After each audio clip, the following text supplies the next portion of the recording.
Ողջույն 24 TV-ին շարունակում է աշխատանքը, տաղավարում այսօր իմ հյուրն է ադրբեջանագետ Գառնիկ Դավթյանը։ Բարև ձեզ։ Շնորհակալ եմ այսօր կալվելու համար։ Խոսենք Նիկոլ Փաշինյանի Ալբանիա այցից եւ հանդիպումներից, առհասարակ ինչ քննարկումներ են տեղի ունեցել եւ Ադրբեջանի նախագահի ինչ է խոսվել, չի հանրայնացվում, բայց այսօր ազգային ժողովի նախագահն ասում էր, որ համաձայնություն կա շարունակել քննարկումները եւ հնարավոր է արտգործնախարարների մակարդակով եւս հանդիպումներ լինեն։ Առհասարակ դուք ինչ տպավորություն եք այդ հանդիպումից։ Ես հրաժարվում եմ այս իշխանության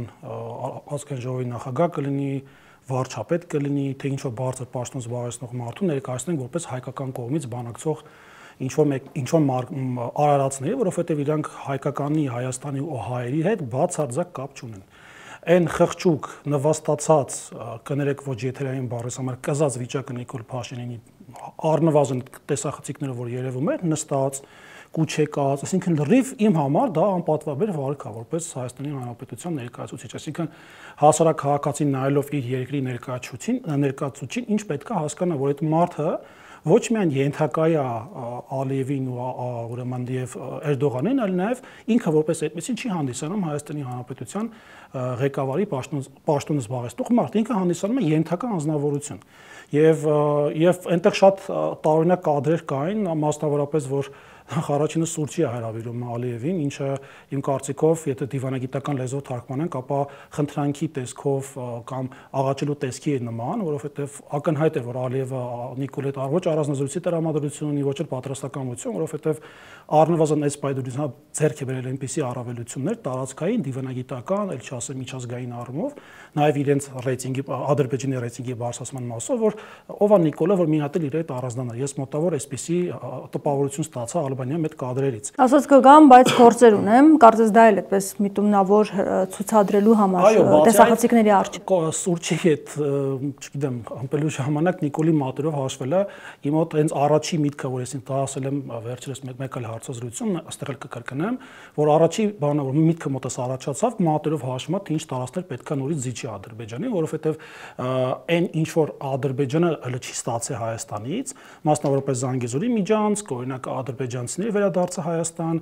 մնացած մասերը։ Գուցե Ադրբեջանի սադրանքներն էր հաշվում մատերի վրա։ Դե գիտեք, լավ հարց եք տալիս, բայց եթե սադրանքները հաշվել լիներ, ԿՊ-ի падգամավորները մեկը մեկի հետևից մարախուղին մեղավոր չէին հանի, որ ասեն, մարախուղը դրաման են կրակում կամ օդ են կրակում։ Բազմապիսի ապացույցներ եղան, որ գնդակները գտել էին, նկատի ունեմ, փամփուշտի գնդակները գտել էին ուրեմն Խնածախի եւ մնացած այլ Սյունիքի բնակավայրերի տան մեջ կամ իրենց բակերում, անգամ այդ ապացույցները հիմք չհանդեսացան, որպեսզի սրանք հակաադրբեջանական կամ թեկուզ քննադատական հայտարարություն անեն։ Մեղադրում են բնությանը, մեղադրում են քամիներին, մեղադրում են երկրաշարժերին եւ տեղանքներին, բայց լուրջ կոնկրետ մեղադրանք Ադրբեջանին սահմանային հատվածում ապակայնություն մտցնելու մասով ես չտեսա, հետեւաբար ասել, որ այդ մատեր հաշվելը հաշմա թե քանի անգամ Ադրբեջանը խախտե, ուրեմն հրադադարը ես դա չեմ անի, որովհետեւ Նիկոլ Փաշինյանը իր վարած քաղաքականությամբ հանձնում է Հայաստանի Հանրապետության բոլոր ուժեղ կողմերը։ Հիմա մենք գտնվում ենք այսպես ճոճվող վիճակում եւ այդ ճոճը ավելի շատ ի վնաս մեզ է աշխատում, քան ի օգուտ մեզ։ Ալբանիայի մյուս մասով ասեմ, որ գիտեք, երբ որ խոսում են երկկողմանի ինչ որ հանձնաժողովների, ազգային ժողովի նախագահների հանդիպման մասին կամ արտգործնախարարների, թեկուզ արտգործնախարարների հանդիպման մասին, ես իմ մոտ առաջին այդտեղ վտանգի զգացողություն կա, որպես փորձագետ, որովհետև ինչքան հանդիպում ունեցել են վերջին 2 տարում, տարբեր հանձնված տարածքներ են եղել միակողմանի, Հայաստանի կողմից Ադրբեջանին։ Օրինակ, գիտենք, որ 22 թվականին, երբ որ եղավ հարձակումը Հայաստանի վրա, Ադրբեջանի զինված ուժերի կողմից ջերմուկ մնացած հատվածներում, իրանք առաջին հանդիպում կազմակերպեցին, որով միանգամից հանձնեցին, օրինակ, ճանաչեցին Արցախը Ադրբեջանի կազմի մեջ։ Դրանից հետո էլի հանդիպումներ են եղել եւ ամեն հանդիպումից կար ժամանակ անց հանձնվել են տարբեր տարածքներ։ Արցախ ամբողջությամբ անցավ Ադրբեջանի վերահսկողության տակ, տարածքներ հանձնվեց Տավուշից, ուրեմն տարածքների մի մասը Հայաստանի Հանրապետության հարավ-արևելյան շրջանի օկուպացված այդ մասով բացարձակ ոչինչ չի արվում, բացարձակ։ Ոչ միայն այստեղ գոնե հանրային տրամադրությունների ուժեղացման մասով, այլ առասարակ արտաքին քաղաքականության հարցում ոչինչ չի արվում։ Եվ ասել, որ այդ Արաբիայի հանդիպումը ըստ երևույթին ինչ որ դրական կողմ ուներ Հայաստանի համար, ես չեմ անի, որ դա ինքնախաբեություն է։ Այդտեղ չկա որևէ լուրջ քաղաքական միտք, որևէ լուրջ Հայաստանի ղեկավարի կեցվածք, ու չասեմ մնացած մասեր, այսինքն առհասարակ իմ տպավորությունը Արաբիայի հանդիպումից միայն բացասական է։ Իսկ ադրբեջանական կողմը ինչպես մեկնաբանեց այդ հանդիպումը Փաշինյանի հետ։ Սահարական, ասեմ, իրենց մոտ շատ մեծ տարածում ունի, թրենդային է այդ գիծը, միշտ մեմեր են սարքում Նիկոլ Փաշինյանով, հիմա AI-ով մեմերի պատրաստման նոր եղանակ առաջացել, թե ոնց է օրինակ Իլհամը նոկաուտի վերածում դիվանագիտական առումով Փաշինյանին, ծաղրանականներ են տարածում, հատուկ շեշտը դրված է Նիկոլ Փաշինյանի կուչ եկած վիճակի, նստած վիճակի մասով, ու բոլոր քարոզչական դաշտում այնպիսի տրամադրություն է ստեղծված, որ Նիկոլ Փաշինյանը ենթարկում է Իլհամ Ալիևին, եւ Իլհամ Ալիևի ձեռքբերումները այս տարիների ընթացքում ձեռքբերումների շնորհակալությունը պետք է հայտնել Նիկոլ Փաշինյանին։ Ես այսպեսի տպավորություն եմ ստացել վերջին օրերի ընթացքում նման այդ ադրբեջանական մամուլում։ Այո, իշխանական մամուլում է շատ կարևոր է քաղաքական դաշտը։ Տեսեք, մամուլը հիմնականում պաշտոնական բաներ է տալիս, մամուլից կարող է ստանալ պաշտոնական տրամադրություններ ինքնանում։ Հատկապես իրենց մոտ բոլորը իշխանական են մամուլը։ Սոցիալական ցանցերի մասին եմ խոսում, Telegram ալիքները հատկապես, այնտեղ իրենք շատ ակտիվ են Telegram ալիքները։ Բայց ազատ են իրենց։ Ոչ, դե բնականաբար ենթակական, բայց այնտեղ դու զգում ես հասարակության, Ադրբեջանի հասարակության մենտալիտետը, այնտեղ ինչ տրամադրություններ կան, ոնց են ազդում մարդկանց վրա։ Սոցիալական ցանցերը շատ լավ ցուցիչ են, թե ինչպիսի ընկալում կա Ադրբեջանում Հայաստանի մասով եւ հայերի մասով առհասարակ։ Եվ քանի կա այս Նիկոլ Փաշինյանը նստած աթոռին եւ իր կինը, որը երեք բերանը մինչեւ դիեզերք բացել էր, վիրավորում էր ու մասես, այդ պարագայում ես չեմ տեսնում, որ Հայաստանը որևիցե լուրջ ընկալում ունենա դրսում, ել չասեմ, մեր հարևան երկրներում։ Նաև Էրդողանի այսպես ժեստը շատ քննարկվեց, նա Նիկոլ Փաշինյանից հարցնում է, արդյոք խոսել եք ամեն ինչ լավ է, Փաշինյանը ըստ էության ծիծաղալով ասում է, որ այո լավ է, եւ նա բութմատով նշան է ցույց տալիս, որ շատ լավ է։ Այս վերաբերմունքը, այս պահվածքը ինչպես եք մեկնաբանում, խավորն է ինքը այս հարաբերությունների, ինչ է ուզում այս ամենով ասել։ Դե տեսեք, կուրացիան Հայաստանում արտաքին ճակերտավոր արտաքին քաղաքականության կուրացիան արվում է Թուրքիայից եւ մենք միշտ փորձում ենք Ադրբեջանին տեսնել առաջի գծում կանգնած, որտեղ հիմնականում ինքնագործիչ է այդտեղ, բայց թաքուն կուլիսների ետևում կա հենց Թուրքիայի ուղղությունը։ Թուրքիան ինչ անում։ Թուրքիան Ադրբեջանի կենսական շահերը օգտագործելով լավ մտքով, այսինքն փորձում է դրանք բավարարել, հասնել հնարավորինս մաքսիմալին Ադրբեջանի համար եւ հետագայում, երբ որ Հայաստանը ամեն ինչ կտա Ադրբեջանին, հավատացնում եմ ձեզ, Հայաստանը որպես այդպեսին գոյություն չի ունենալու եւ հետեւաբար Թուրքիան չի բանակցելու Հայաստանի հետ հարաբերությունները վերականգնելու մասով, որովհետեւ այստեղ հիմա ճիշտ է կա Նիկոլի կողմից ցկտում դեպի Թուրքիա հարաբերությունները վերականգնելու, բայց մենք մոռանում ենք, որ Թուրքիայի հետ հարաբերությունները Հայաստանի խզվել են միակողմանի Թուրքիայի կողմից 90-ական թվականներին եւ դա անտեսել տրվել այդ ուրեմն սիրողական իրավիճակին, հա, ասենք ամեն բան անել, որպեսզի բավարարել Էրդողանի քաղաքական նկարտումները մեր համար միմիայն վտանգի մեծ պարկ է պարունակում եւ այդ բութմատի ցույց տալը, հարցնելը ամեն ինչ լավ է թե չէ, իմ կարծիքով ավելի շատ նաեւ դրսում, այսինքն միջազգային հարթակներում ցույց տալն է, որ Թուրքիան հարավային Կովկասում ունի թելադրող դեր եւ ցավոք սրտի այսօր Հայաստանի Հանրապետությունը գտնվում է Թուրքիայի թելադրանքի ներքո։ Այսինքն միտումնավոր դա արես նաև դրսին լսարանի համար։ Դե այո, տեսեք, ինչ է նշանակում ամեն ինչ լավ է բանակցել, այսինքն պարզ չէ, որ ինքը որպես կենցաղային օրինակ բերեմ, հայրը որդիներին հարցնում, ասում է, դուք ինչ բարեշեցիք իր այդ իմ ասածով արեցիք, այնն ասում է, դե հաժպիտով մենք ամեն ինչ արեցինք քո համար։ Մոտավոր այդպիսի ընկալում կա, որովհետև օրինակ Էրդողանը որպես մեծ Ադրբեջանը մեծ եղբայր են իրեն համարում, որպես այդպիսին Թուրքիային, եւ այդ ընկալումները, որ հիմա բարեշեցիք կամ ամեն ինչ լավ էր, բութմատով ցույց տալը իմ մոտ այդ ասոցիացիան առաջացեց, որովհետև երբ որ դու ադրբեջանական մեդիան ուսումնասիրում ես եւ քաղաքական դաշտը խորացված նայում ես, այդ ընկալումները շատ պարզ են, այսինքն այսօր Ադրբեջանի մեծ եղբայր Թուրքիան փորձում է իր փոքր եղբոր շահերը օգնելով փոքր եղբորը Հայաստանի հաշվին իր շահերը սպասարկվի Ադրբեջանի եւ իմ մոտ կան պարզագույն այլևս քանի տարի ապացուցված եւ հիմնված կասկածներ եւ համոզմունք, որ Հայաստանում գործում է, որ ասում են թուրք օկուպացիոն ռեժիմ, չէ՞, դա պատահական չենք ասում։ Այդ համոզմունքը մոտ արդեն քանի տարի կա եւ վստահ եմ, երբ որ իշխանափոխություն լինի, ավելի ճիշտ հենց իշխանափոխություն լինի, շատ բան է բացահայտվելու այս իշխանությունների համագործակցությունը Թուրքիայի եւ Ադրբեջանի հետ շատ։ Միայն Նիկոլի մասին չի խոսքը։ Տարբեր ՔՊԱ-ականներ կան, պատգամավորի մանդատը կրող անձնավորություններ, որոնք նույնպես շատ լուրջ կապի մեջ են Թուրքիայի ու Ադրբեջանի մասին։ Ես մի երկուսին գիտեմ հաստատ, որովհետեւ անձամբ 13-12 թվականներին ունեցել եմ փորձ ուրեմն կոնֆերանսի մակարդակում Հայաստան-Ադրբեջան այդ ֆորմատով հանդիպումներ եւ դրանցից մեկը հիմա պատգամավոր է ազգային ժողովում։ Ես այդ մարդու հետ ուսանող տարիքում կապ ունեցել եմ գոնե այդ մակարդակում, ծրագրերի եմ մասնակցում, լավ տեսել եմ թե դրսում այդ մարդինան ոնց է պահում։ Հետո տեսնում եմ, որ Հայաստանի ազգային ժողովում ոնց է Թուրքիայի շահերը այսպես տենչագույն ձևով պաշտպանում։ Բայց երբ է պաշտպանվել, ինչով եք։ Դե տեսեք, եթե մեր համար, այսինքն մեր համար չէ, թե դրանց համար, ՔՊ-ի համար չկա այլևս Արցախ, չկա այլևս զոհերի եւ առասարակ այդ մարդկանց արյունը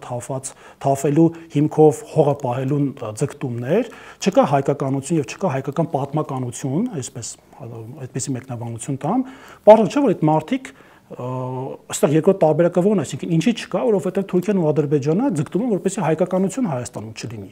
Այդ ազգային գաղափարախոսությունը, ազգային ոգին հայ ժողովրդի մեջ, բոլորիս մեջ, հասարակ քաղաքացուց մինչև բարձր պաշտոն զբաղեցնող մարդու, դա կոտրել, դա միայն անում է Թուրքիը ու Ադրբեջանը։ Դրանք իրանք երկար տարիներ են արել։ Պարզապես ժամանակին եղել են խելքը գլխին ղեկավարներ, կարացել են կանխեն ինչ որ չափով, այսինքն կանխեն այդ քարոզչության ներթափանցումը այստեղ, փորձել են մարդկանց տրամադրությունները հայկականության վրա, ուղղորդեն լավ թե վատ, բայց արել են։ Հիմա ինչը վերաբերում է հայ ժողովուրդ, հայկական հայոց պատմություն, պետականություն, ինչ ասեմ, այսինքն հայի հետ կապված, էթնոսի հետ կապված որևէ ընկալում, սրանք ջախջախում են։ Եվ այդ կհիշեք օրինակ երբ որ Աննա Հակոբյանը մեր իբնին հրավիրում էր Շուշի չայ խմելու, հիմա մուղամ լսել ներողություն, հիմա մուղամի կենտրոն են բացել Շուշիում, ադրբեջանցիներ, այսինքն մոտորերս կբացվի, եւ ես վստահ եմ, որ հակառակ առաջարկը լինելու է Թուրքիայի ներողություն Ադրբեջանից Հայաստանի ունեք Աննա Հակոբյանին Շուշի կանչելու եւ մուղամ լսելու մասով, այսինքն իմ մոտ այս պասերով խաղը, որ ես տեսնում եմ ՔՊ-ից Ադրբեջան եւ հակառակը միանման են։ Եվ պատահական չի, երբ որ Ադրբեջանի ղեկավարը ասում է պետք է Հայաստանի Հանրապետության սահմանությունը փոփոխվի, սա գրում է սահմանական փոփոխությունների մասով հայտարարություններ անում, քննադատում անդիմությանը, բոլորին ովքեր որ դեմ են դրան։ Ակնհայտ է, չի, երբ որ քո թշնամին առաջինն է դրա մասին խոսում, դու հետևից կրկնում ես, պարզ է, որ դու ենթակա մարդ ես, դու չես կարող ինքնուրույն լինել։ Ամեն դեպքում հիմա այնպես իրավիճակ է պատերազմից հետո ստեղծվել, որ նկատելի է, որ միջազգային հանրության համար, խոշոր դերակատարների համար Ադրբեջանի դերը առանձնահատուկ կարևոր է եւ նկատելի էր, որ այդ հանդիպման ժամանակ Մակրոնի ջերմ շփումը Ալիևի հետ։ Այս իրավիճակում ինչ հնարավորություններ ունի Հայաստանը եւ որքանով են իսկապես աջակցում Հայաստանին։ Տեսեք, մենք ազգովի էմոցիոնալ ազգ ենք ու մեր մոտ այդ գրկախառնությունները, ժպիտներն ու ջերմ շփումները դիվանագիտական շատ ցավով են ընկալվում, բայց դա շատ սխալ ընկալում է, որովհետև եթե մարդը, այն մարդիկ, որոնք սովորել են միջազգային հարաբերություններ, հաստատ իմ հետ կհամաձայնվեն, որ եթե կա դիվանագիտական ժեստ, ժպիտ, չգիտեմ, գրկախառնություն, դա բնավ չի նշանակում, որ դու այդ պետությունը այդ պետության համար խելագարվում ես, Մակրոնը խելագարվում է Ալիևի համար կամ Ադրբեջանը կամ Ռուսաստանը խելագարվում է, դա պարզ դիվանագիտական մտերմություն է, այսինքն դա ցուցադրական բնույթ է կրում, դա եթե դիվանագիտես դա չես կարող չանել քո շահերի համար, քո պետության համար։ Սա մեկ, երկրորդը, եթե մենք փորձենք հասկանալ, որ վերջին տարիներում Հայաստանի ոչ բարող ղեկավարությունը ինչ արել Հայաստանի համար, Հայաստանի շահերը պաշտպանելու, փորձենք գրագրություն անել, նշել թե 1, 2, 3 թե ինչ արել հանուն Հայաստանի Հանրապետության, ես ես վստահեցնում եմ մեկից եւի մեկը կիսատ կմնա, մեկ կետը գրված։ Մենք կարող ենք թվարկենք, թե ինչ պետք է անել եւ չի արել այսօր Նիկոլ Փաշինյանը եւ իր թիմակիցները Հայաստանի Հանրապետության հայ ժողովրդի համար։ Իրանց հիմնական անելիքը եղել է այն, որ ոչնչացնեն, ջրեն բոլոր այն ձեռքբերումները 90-ական 88 թվականից այս կողմ, դիվանագիտական, տնտեսական, անվտանգային, ռազմաքաղաքական բոլոր ուղղությունները ջրելու ուղղությամբ ամեն ինչ արել են սրանք։ Եվ եթե մենք փորձենք այսպես ինվենտարիզացիա անել, նշել թե ինչ չի արվել Նիկոլենց համար դրանք բազմապիսի են եւ բազմատեսակ են։ Եվ հետեւաբար ասել, որ գիտեք ինչ կա, Մակրոնը կամ Պուտինը ինչ որ ձևով հարաբերություններ բայց ամեն դեպքում Ադրբեջանի դերը, այսպես ասած, մեծացել է։ Հայաստանի հաշվին դա մեծացել է։ Ոչ, ես տեսեք։ Այո, պատերազմում հաղթանակից հետո է։ Այո, բայց պատերազմում հաղթանակը դեռևս չէր նշանակում, որ դու հնարավորություններ չուներ քո անկճված վիճակը ոտքի կանգնեցնելու։ Մենք պատերազմից հետո անցել է 5 տարի, գրեթե, հա, 4+ մի քանի ամիս տարի, եւ մենք այդ ընթացքում կարենք շատ բանանենք, առաջինը բանակի համար, երկրորդը տնտեսության համար, երրորդը ներազգային համերաշխության համար, չորրորդը ցած քիքը կարող թվարկել, հա, ինչ կարելի էր անել, բայց այս մարկանց հիմնական նպատակը, ինչը վերաբերվում է Հայաստանի Հանրապետության կայունացմանը, զարգացմանը, հակառակն են անում, որովհետև իրենք այստեղ նշանակված դեսպաններն են Թուրքիայից ու Ադրբեջանի կողմից։ Իմ համոզմունքը դա է։ Եւ երբ որ ես օրինակ բանակում ծառայել եմ, բայց օրինակ իրենք ասում են, որ ճանապարհը չեն տա, որ Ադրբեջանը վերահսկի։ Ես չեմ հավատում իրենց, Հերմինե ջան, ամենայն հարգանքով ես իրանց ձեր հանդեպ իհարկե իրանց հանդեպ հարգանք չկա։ Ես իրաց ասածները ոնց ասեմ, սովորական սուտլիկ ворսկանի հեքիաթը որ կա, նույնը իրանց պատվիրավիճակն է։ Իրանք սուտ խոսելով, խափելով բոլորից, այդպիսի ճոխ-ճոխ բառեր են ասում։ Հիմա ինձ թող մեկը համոզի, որ 18-ից 20 թվական հələ չքննարկենք, այնտեղ էլ իքը բաստողումներ կա, բայց 20 թվականից հետո սրանք ինչ են արել Հայաստանի Հանրապետության համար։ Սրանց կառավարման տարիները ամենաշատ զոհերն ա եղել, ամենաշատ տարածքներն են կորցրել, ամենաշատ սպառազինություն են կորցրել, ամենաշատ տնտեսական հարվածն է հասցվել մեզ, անվտանգության մասին չխոսամ։ Այսօր մարդիկ խուսափում են բանակ ծառայելուց։ Ասենց տարածված վիրուս է ճակերտավոր մեր հասարակության մեջ։ Դա ոչ թե այդ մարդկանց մեղավորությունն է, այլ իշխանության մեղավորությունն է։ Երբ որ դու քո հասարակությունը չես տալիս անվտանգության զգացում առնվազն կամ խաղաղության ընկալման հոգեբանական խաղաղության մասին եմ ասում, այդ մարդիկ ինչ պետք է անեն։ Հո իրանց երեխեքին լույս աշխարհ չեն մերը սպանվելու համար։ Հա, բոլորս մենք պետք է հպարտ ունենք, որ մեր հայրենիքի համար ենք զոհվում, դրա մասին խոսքը չի։ Խոսքը պետություն քաղաքացու կապի մասին։ Պատասխանատվություն ես կրում, եթե երեխաներին մարդու զավակներին տանում ես։ Իսկ այսօր ինչ ասում, տանում սպանում են։ Խաղաղ պայմաններում զոհեր ունեն։ Տանում սպանում են, ասում են զոհվել են, հանուն ոչնչացին։ Դա ասելու բան է, որ մի ծնողը մայրը կլսի նման արտահայտություն, կուզենա որ իր տղան ծառայի բանակում, ոչ մեկ։ Որտեղ բոլորն էլ արժանապատվություն ունեն բացի ԿՊ-ից։ Եվ բացի դա, երբ որ մենք տեսնում ենք, թե ինչպիսի մեծ գումարներ է ծախսվում զոհված ծնողներին ուրեմն ցավը առնելու համար, այսպես կոպիտ եմ ասում, բայց այդպես է, մենք բոլորս դրա մասին գիտենք։ Ես չեմ ասում բոլորի հատուկ են դեպքեր կան։ Ես խորապես շատ լուրջ ցավ եմ ապրում դրա համար, որովհետև այս մարդիկ այդ զոհված զինծառայողների հոգին են առնում։ Շատ դեպքեր կան այսօր տարբեր մարդկանց կողմից, որ այդ ծնողը, երբ որ իր զավակը Քարոյը պատերազմի ժամանակ երբ ունեցանք շատ քիչ զոհեր ի համեմատի նկատի ունեմ 44 օրյա պատերազմի, ասենք այդ ծնողները ինչ էին ասում Սերժ Սարգսյան, աշխարհի վերջի անեցքները, չէ, բայց 44 օրյա պատերազմ այդ տեսակ խայտարակ վիճակի մասով մարդիկ կան զոհված ծնողներից նստում են Աննա Հակոբյանն ինչ որ չա են խմում։ Իմ համար դա անհասկանալի է։ Անհետ կորածների ծնողներն էին։ Թեկուզ կապ չունի, դե հիմա ես չեմ ասում անհետ կորածների սպանված համար են, բայց որևէ բան կանի իրենց ворթիների վրա։ Վայ, գիտեք, եթե մարդիկ ուզում են խաբվեն, ուզում են ծնողը այն վիճակում է, որ միգուցե Աստված չանի ինչ որ մեկս հայտնվի այդ իրավիճակում, բայց ես չեմ կարող մինչ օրս, եթե մինչ այդ փորձում էի տեղավորվել մարդկանց կարիքի մեջ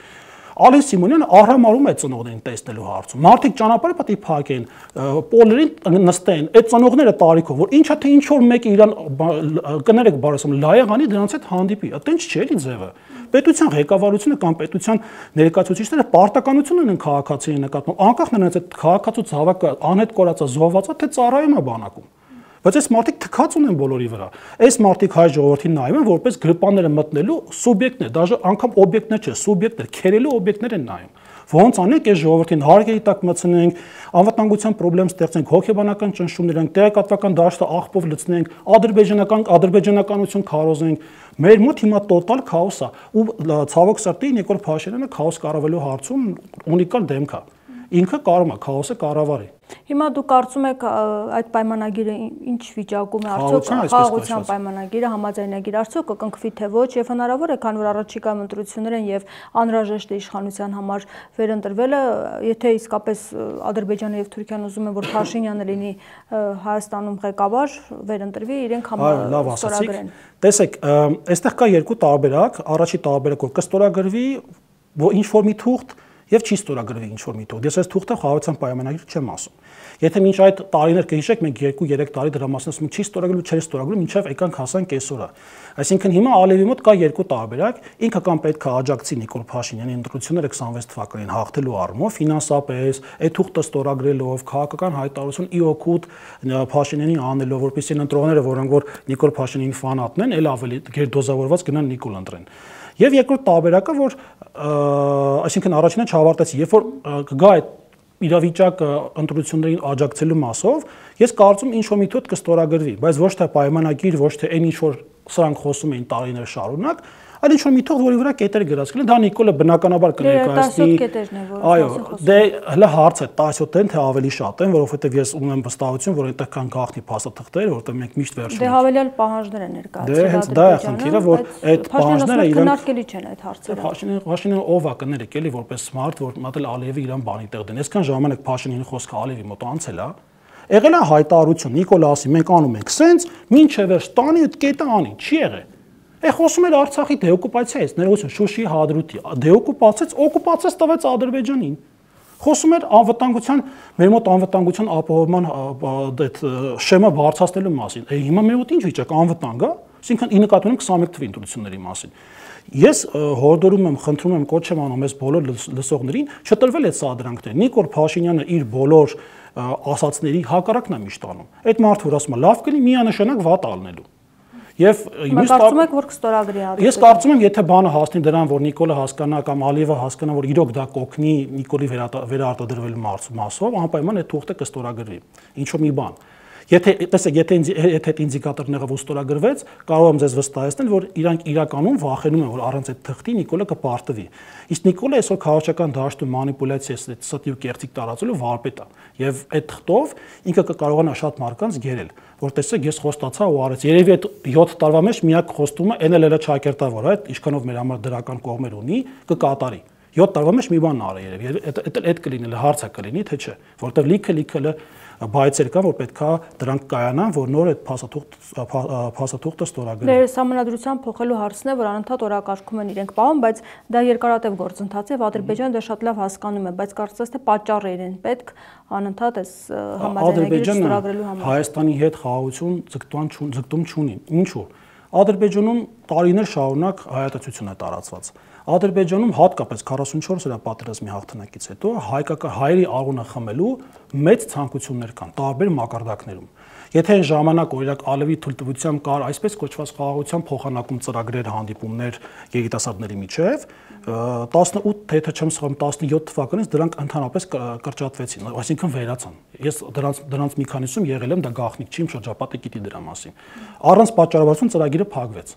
Այսինքն հիմա էլ առաջարկում է որ լրագրողները գնան Ադրբեջան, իրենցից գան այստեղ։ Այո, դե այդ առաջարկը մենակ Նիկոլը կանի, բայց ես չեմ հավատում, որ ադրբեջանական կողմը կհամաձայնի, որովհետև Չէ, հենց Ադրբեջանից էր առաջարկը հնչել։ Գիտեք, շատ բաներ կան, որ արվում է Ադրբեջանի կողմից, բայց այստեղ մենք պետք է նայենք, թե ինչքան դա մեր համար օգուտ կլինի։ Այն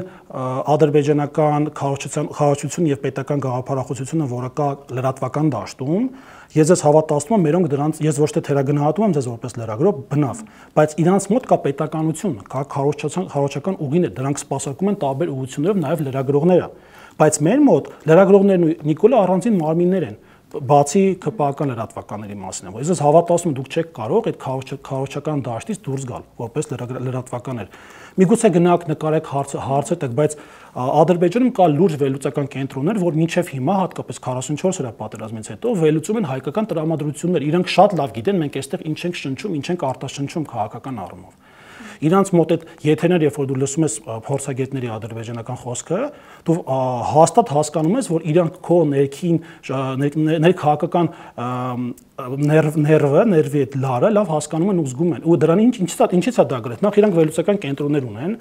երկրորդը իրանք պարբերաբար մոնիտորինգ են անում Հայաստանի Հանրապետության լրատվական ամբողջ դաշտը, կապ չունի ընդդիմադիր թե իշխանական, եւ երրորդը իրանք ունեն մեկ նպատակ՝ հասկանալ հիմիկվա հայերին, ինչպես է տրամադրությունները կա, արդյոք պատերազմի հավանականության դեպքում իրանք կհաղթեն մինչև վերջ, թե չեն կարողանա։ Այսինքն իրենց մոտ լուրջ պատրաստվածություն կա։ Բայց իրենք օբյեկտիվ չեն ներկայացնում, որովհետև շատ անգամ մեր հարցազրույցները վերցրել են եւ աղճատված մտքերով ռեպորտաժի տեսքով փորձագետները որ գնացել էին 19 թվին Բաքու փոխանակման 3 հոգի, նրանցից մեկը, եթե չեմ սխալվում, Մեդիամաքսի խմբագիրն էր, եթե չեմ սխալվում։ Նաեւ կար Արտյոմ Երկանյանը, եթե մի խոսքով 3 հոգով էին, ընդդեղից էին եկել։ Գիշեք, երբ որ վերադարձան ադրբեջանական փորձագետները ինչպիսի կեղտոտ քարոշություն տարան, մեր Շուշի, մեր սարերը, մեր հողերը, նկարներով, այդ լացակումած արշավ էր Ադրբեջանում 2 շաբաթ գնում։ 2 շաբաթ այդ երկը ծամում էին։ Մերոնք եկան կարճ ինչ որ տարբեր հարցազրույցներ սկսեցին հակադարձել Ադրբեջանի, ուրեմն քարոշությունը, բայց դա էլ էֆեկտիվ չի։ Դե դու նախահարցակ չես լինում այնտեղ քո ապրած ժամանակաշրջանի, որտեվ ոնց հասկացա ավտոբուսով տարել են, ավտոբուսով բերել մի 1000 հոգի վերահասկել, անվտանգությունը այստեղ այտենց էլ չի եղել։ Անվտանգությունը ապահովել է, բայց այդ մակարդակի չէ։ Բայց նախահարցակ եղավ Ադրբեջանը։ Հիմա ես վստահ եմ, որ փոխանակումը լինի լրատվական։ Մենք այդտեղ ենք պարտվել, որովհետև պետական գաղափարախոսությունը բացակայում է Հայաստանի Հանրապետությունում։ Եվ ես չեմ ասում, որ պետքա պետությունը վերահասկի լրատվականին, ոչ, բայց առնվազն պատրաստված լրագրողներին պետքա տրեյնինգ արվի կարճ ասած, ասեն, որ սենց բանա ձեզ սպասվում, նման մոտեցումներ կլինեն, դուք ձեր հարցերը այս ուղղությամբ տարեք կամ ձեզ ինչ որ թեմաներ տան, դուք հարցերը մշակեք, դա շատ կարևոր է, որպեսզի դու դրսի միջազգային հանրությանը կամ միջազգային հարթակներում ցույց տաս, թե երկու կողմերից ով ավելի կառուցողական Եվ բնականաբար լրատվական դաշտը շատ կարևոր դերակատարություն ունի այսօր մեր հասարակության շրջանում։ Մոսկվա այցից Փաշինյանի նաև խոսենք, ինչ տպավորություն կա ձեզ մոտ։ Այդ այցից դա եւս շատ քննարկվեց, Փաշինյանը նստած էր առանձին, այդպես տխուր դեմքով, նաև զորահանդեսին չմասնակցեցինք։ Եթե մեկ բառով ասեմ, ճուժակ սրիզի սվայղ, այս վիճակն էր։ Մարդը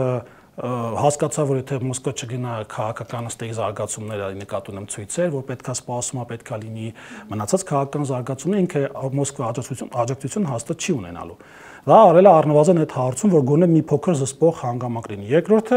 ինքը լավ հասկանում է, որ այսօր միջազգային հարթակը նկատում Եվրամիությունը ԱՄՆ-ը զբաղված են ուկրաինական կոնֆլիկտով ու Թրամփի արտաքին քաղաքականությունը շեշտակի տարբերվում է Բայդենի արտաքին քաղաքականությունից եւ հասկանալի է, որ ԱՄՆ-ն այնպես չի զբաղվելու հարավային Կովկասում, ինչ որ զբաղվում էր Բայդենի ժամանակ։ Նույնը Եվրոպայում Մակրոնի ժամկետն էլ սպառվում, այսինքն Մակրոնը վերընտրվել չի կարող, այսինքն շատ բան է փոխվելու, մենք կանխատեսելիությունը միջազգային հանրության մասով շատ մեծ բաց, այսինքն չենք կարող հասկանալ հետո ինչ կլինի։ Բայց ինքը հիմա նաղդի հետևից է վազում, ասած նաղդ հիմա Վլադիմիր Պուտինը կա, բնականաբար գնացել է մոտ։ Փորձում է հարաբերությունները լավացնել։ Շատ հարաբերական է, դա էլ կա, բայց նստած դիրքը, այդ իր զզված տեստ արտահայտությունը, դեմքի արտահայտությունը։ Գուցե Լուկաշենկոյի կողքն է նստել դրա համար։ Դա էլ է մտածված։ Դիվանագիտությունը միայն գրկախառնություններ չեն։ Եթե մենք օրինակ նայում ենք Պուտինը կամ ոնց է ալևետ փաթաթվում կամ Մակրոնը, դա մի հատվածն է դիվանագիտության, բայց դիվանագիտության մի հատվածը նաև թվում կողքն են նստացնում։ Մենք գիտենք այդ քարկոծումները Բելարուսիա, Հայաստան այդ խոսքը, մենք դա էլ է մտածված արած։ Այսինքն բայց ამ դեպքում շփվեցին իրար հետ։ Դե շփումն էլ մի կադր էր, չգիտենք այնտեղ ինչ են խոսել։ Ու շատ կարևոր է, երբ որ ուրեմն արարողակարգային առումով ընթրիքի ժամանակներ Նիկոլը նստած տեղը ու մնացած ղեկավարը նստած տեղը ամոթից ժպիտը սա գալել ուրջ եմ ասում։ Նստածել են սեղանի գլուխը, այնտեղ մի 3 մետր տարածություն կար։ Ինքը մենակ էր այնտեղ նստած։ Ոնց որ մենակ հաց ուտեր ինչ որ մի բիստրոյում։ Իմ մոտ այդ ընկալումը կար։ Իմ համար ես լուրջ ասենք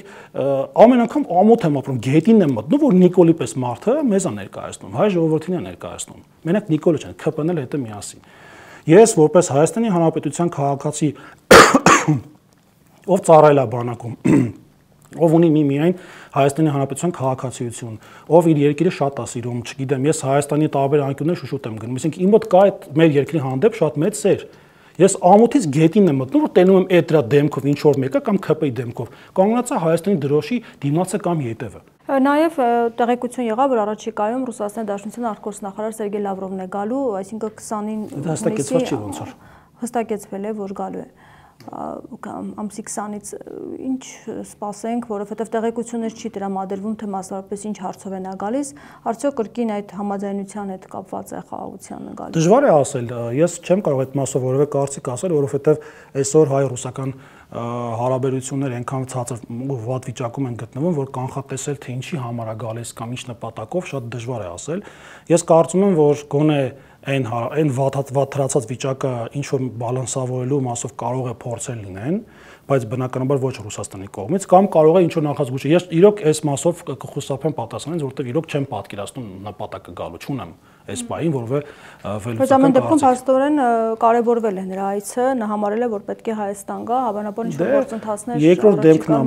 Ռուսաստանում, կամ ուզում է տրամադրությունները հասկանա։ Դիվանագիտական հարցում առաջի դեմքն է, բայց Մոսկվայում երկրորդ դեմքն է, մարտական քաղաքականության կամ մնացած հարցերում կարևոր մարդը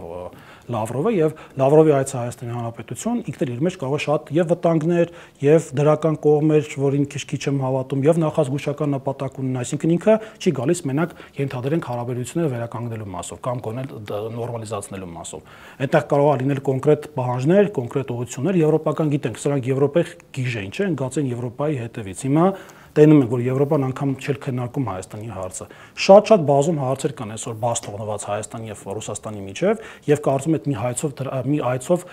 դա չհնարավոր չի կարգավորել կամ գոնե իմի բերել։ Այդտեղ ինձ թվում է գա Հայաստան, պաշտոնական հայտարարություն կլինի գոնե լրագրողների համար, այդտեղից ինչ որ մեսիջներ կհասկանանք, կընկալենք թե ինչի համար է եկել եւ ինչ արձանագրումներ կա։ Շնորհակալ եմ զրույցի համար։ Զրուցակիցս ադրբեջանագետ Գառնիկ Դավթյանն էր։ Շարունակեք մեզ հետևել, կհանդիպենք։